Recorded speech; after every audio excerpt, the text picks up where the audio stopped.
Épître aux Hébreux, chapitre 1. Après avoir autrefois à plusieurs reprises et de plusieurs manières parlé à nos pères par les prophètes, Dieu, dans ces derniers temps, nous a parlé par le Fils. Il l'a établi héritier de toutes choses.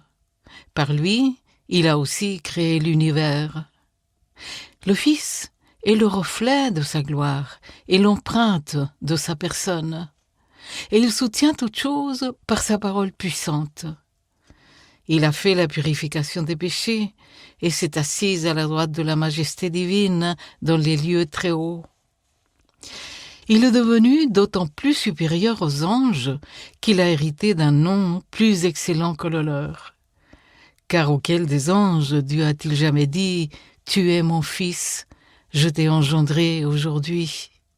Et encore, je serai pour lui un père, et il sera pour moi un fils.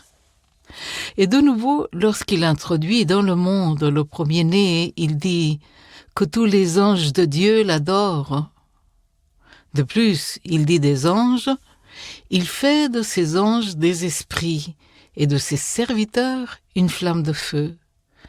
Mais il a dit au Fils, « Ton trône, ô Dieu, est éternel. Le sceptre de ton règne est un sceptre d'équité. Tu as aimé la justice et tu as haï l'iniquité. C'est pourquoi, ô Dieu, ton Dieu t'a oint d'une huile de joie au-dessus de tes collègues. Et encore, toi, Seigneur, tu as au commencement fondé la terre, et les cieux sont l'ouvrage de tes mains. Ils périront, mais tu subsistes. Ils vieilliront tous comme un vêtement. Tu les rouleras comme un manteau, et ils seront changés. Mais toi, tu restes le même, et tes années ne finiront point. Et auquel des anges a-t-il jamais dit « Assieds-toi à ma droite jusqu'à ce que je fasse de tes ennemis ton marchepied » ? Ne sont-ils pas tous des esprits au service de Dieu, envoyés pour exercer un ministère en faveur de ceux qui doivent hériter le salut ?